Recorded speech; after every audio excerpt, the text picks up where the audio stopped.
Hello everybody and a very warm welcome back. Today we will continue with our previous topic of pteridophytes, and in the previous class we defined pteridophytes first of all, and then we discussed their distribution and their habit. Okay, today we will focus on the dominant phase of their life cycle, which is known as sporophyte. Okay, in case of bryophytes, you know that the gametophyte is the dominant phase, but in case of pteridophytes, it is the sporophyte that is the dominant phase in the life cycle. Okay, and that is why we are going to discuss the sporophyte first, and later on we will discuss the gametophyte. Then we will discuss the sexual reproduction in case of pteridophytes. Okay, so without consuming much of your time, I will directly move on to the external features or the morphology of sporophyte in case of pteridophytes. In case of pteridophytes, the sporophyte is distinguishable into root, stem, and leaves. They have roots, stems, and leaves, and first of all, their root. In pteridophytes, the primary roots, that means the roots which are present in embryo, they are ephemeral and short-lived. They soon disappear, and later on these are replaced by adventitious roots, that means those roots which arise from any part of the plant except the radicle.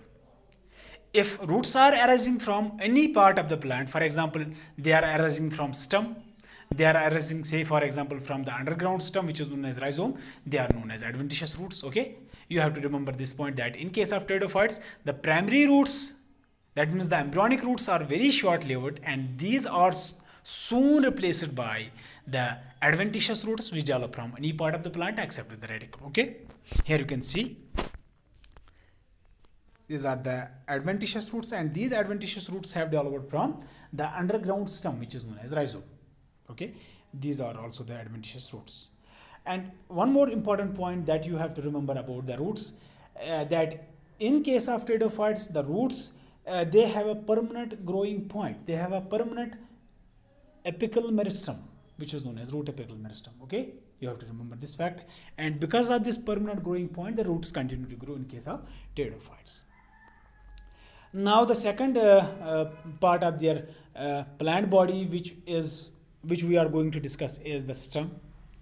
In case of pteridophytes, the stems may be either underground, which are known as rhizomatous stems, or they can be aerial.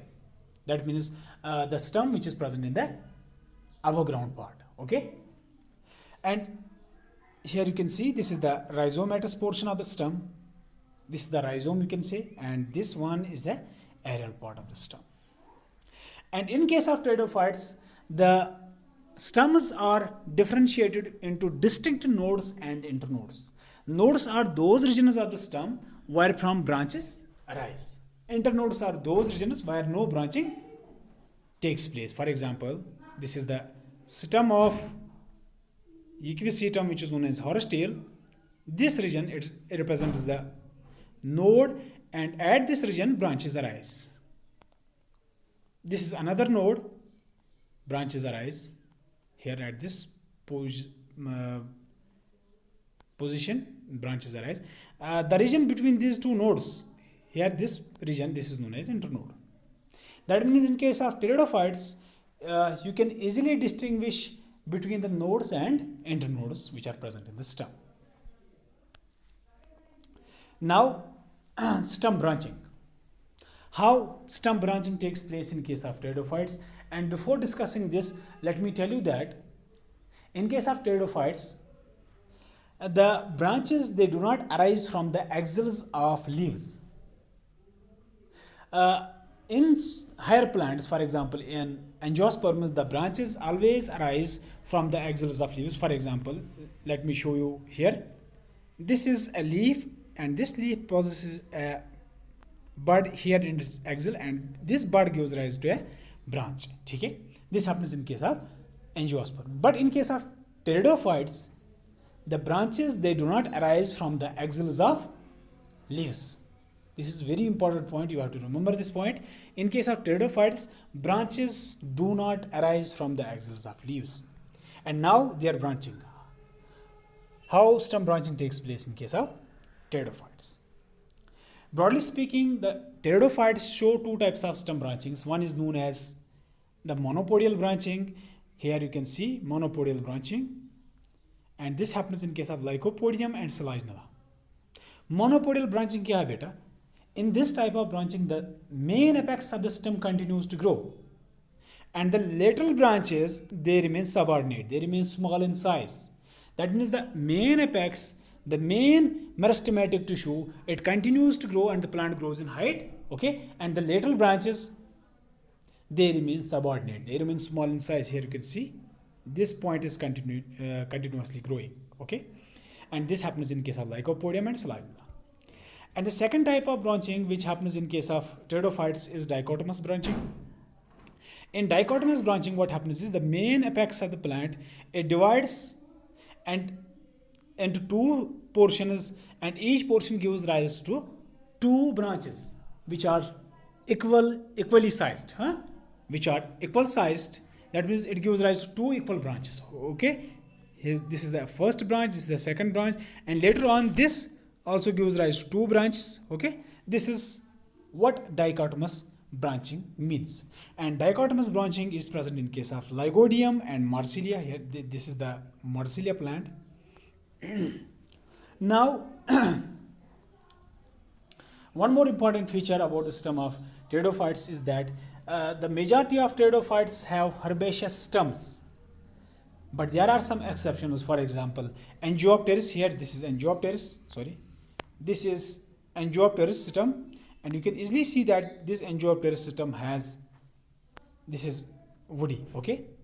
And same is the case with second example of woody pteridophyte, and this is known as Marathia. These two ferns, these two pteridophytes, they have woody stems, but the rest of pteridophytes, they have herbaceous stems. And like roots, these stems, the stems of pteridophytes, they possess a permanent growing tissue, and that permanent growing tissue continuously adds to the stems. Okay? That means they possess continuous growing point, and because of this continuous permanent growing point, they grow in size. Now the leaves of pteridophytes.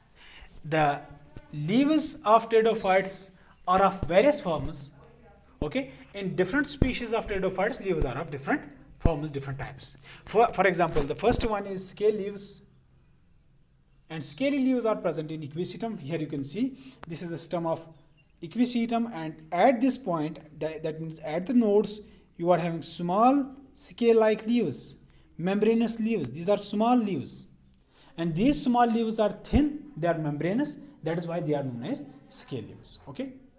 And the next category of leaves in case of pteridophytes is small and sessile leaves. Here you can see these are the small leaves, and these small leaves are sessile. That means they are stalkless. They do not possess any petiole. They do not possess any stalk. That is why they are known as sessile leaves. For example, Lygodium and Selaginella. And the third form of leaves which is present in case of pteridophytes is large petiolate and compound leaves, and these are present in ferns. Okay, these are present in ferns. Here you can see these are the large petiolate and compound leaves. Here this single portion is known as pinna, and this pinna is further divided into small leaflets which are known as pinnules. Okay, and finally you have palmately lobed leaves, and these are present in Actinopteris and Lygodium. Here you can see these are just like the palms. These are just like the hands. That is why they are known as palmately lobed leaves. And on the basis of leaf structure, two categories of pteridophytes have been recognized. The first one is microphyllous, and the second one is megaphyllous.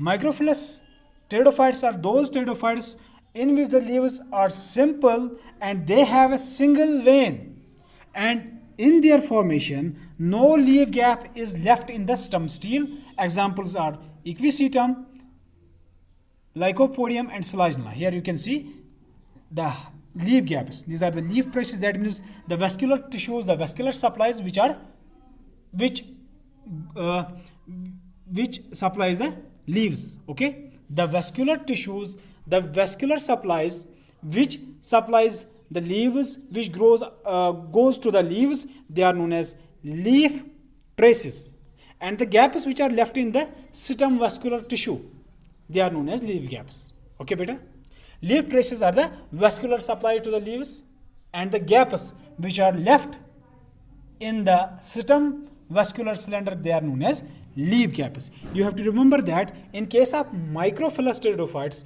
the leaves are simple and they have a single vein. Here you can see this is a leaf and they have a single mid vein, and in their formation there is no leaf gap in the stem stele. There are no leaf gaps in the stem stele in case of microphyllous leaves. Okay, and next is megaphyllous leaves.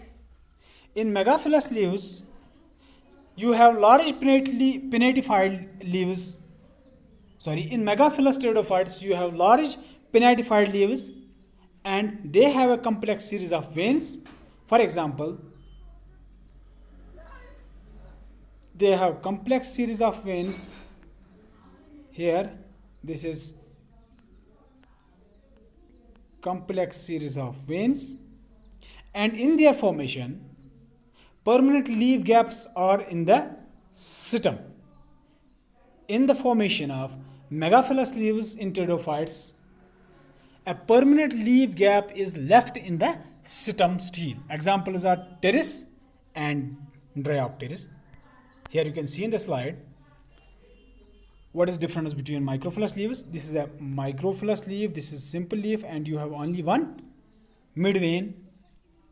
In case of these compound leaves, a complex series of veins are present in these leaves. Okay, a complex series of veins are present in these leaves. And one more important point, if the leaf is microphyllous, there is no leaf gap in the stem stele, and if the leaf is megaphyllous, a permanent leaf gap is formed in the stem stele. This is all about the morphology of different parts, morphology of leaves, stems and roots in case of pteridophytes. In the next class we will focus on their reproduction. Hope you all understand this. Thank you all and God bless you.